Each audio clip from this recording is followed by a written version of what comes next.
What's up, Emox? It's Alex. And Paige. And for this week's episode, we're going to be interviewing some seniors with a serious illness. It might be senioritis.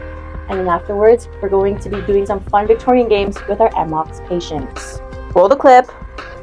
Wow. Hello, Emily. That's a weird cough. Okay, what does senioritis look like for you? Like, what's your day-to-day with senioritis? Well, it shows up when you have to do stuff and you can't get the motivation to do it. You kind of just lay in bed wondering, what is how life? are you going to do this? Yes. Exactly. That's spot on with senioritis. You might have senioritis. No. Second question: could you give an example where you kind of felt like it was uncurable? Well, other than right now, I'd probably say at the end of anything where there was a long time to work on it, aka research for the SP word, aka senior project, because you have so much time and it feels like the deadline is eons away, so you don't have much motivation to do it. Yeah. Did you kind of look like this when you were thinking about doing your research? No, it looks so much worse. So much worse. Holy crap. No. Thank you, Emily. I will bring this back to the doctor. Hello, patients. Hello. So, just have a couple questions with your senioritis symptoms. Yes. Can you give an example of a time where it felt incurable? Well, last night actually, I had to pull an all-nighter and do my senior project last minute because I procrastinated. Procrastination. Yeah. And what are some positive remedies you've done to lessen those symptoms? Sleeping is always great, and then I love a good matcha. It makes me happy. Thank you, patient. Well, good afternoon, Taven. Make sure we cover that cough, okay? Elbow to mouth. Okay. I'm going to be asking you some questions on your senioritis symptoms, just to see what's going on in your little brain. Okay. Question number 1. What does senioritis look like for you? Well, Doc, I've just been staying up so late and trying to complete my homework and just not turning it in. So, There's no reason in me staying up late, Doc. because you're not even turning it in? I know. Gosh. This is a very current symptom. Okay. Yeah. What are some positive remedies that you have done to lessen your symptoms? Honestly, getting sleep. Getting sleep. Getting sleep. Focus positive I've on been that mind. doing my athletics, Exactly. Hang out with but I friends. can't anymore because I'm sick.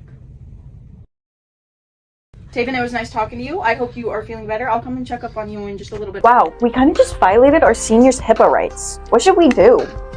Do you know what to do with these HIPAA violations? Probably nothing. Yeah, probably. Anyways, now we're going to be playing some Victorian games with our Emox patients. Pray, allow me to introduce myself. I am Lady Ficklehorn, a personage of the utmost consequence. Our game of the Victorian age is entitled Squeak, Piggy, Squeak. In this amusement, a blindfolded farmer is seated upon the lap of another participant, the so-called Piggy, and must endeavor to discern their identity solely by the character of a single squeaked utterance. Is this Aiden? Yeah.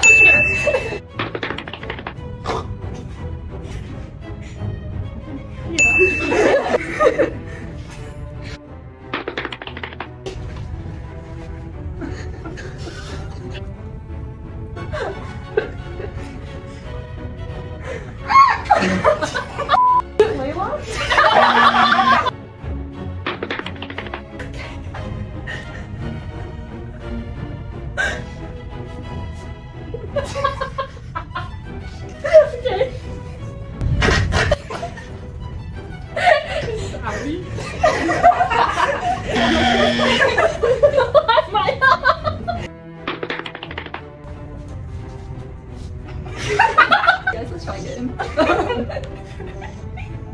Oh, they left.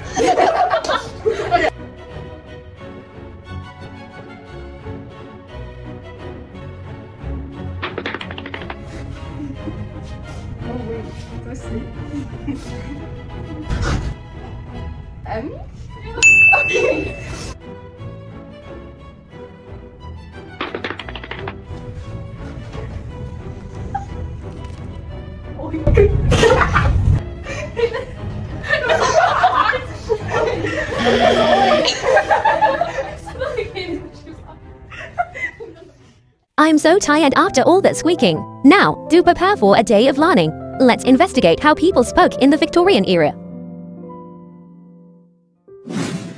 My name is Nathaniel Green, and I am here to translate some of your modern day sayings into Victorian English. So in the future they will say, that is NPC behavior. In my day, we would say, how dreadfully conventional. My name is Mr. Scar, and I was born in 1836 in the year of our Lord, and there's this phrase in the future that just astounds me. I believe you call it skibbity toilet, but in our domain, we would say that it is scandalously foolish privy talk. Hi, my name is Stephanie Wheeler, and I was born in 1867. Now, I know you modern people have a way of speaking, but we in the Victorian era had a different way of saying things.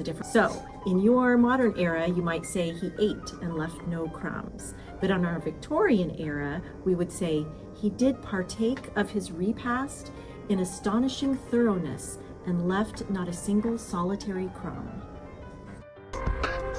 Thank you for all of our MOX patients for participating in this week's episode. We hope you have an amazing week.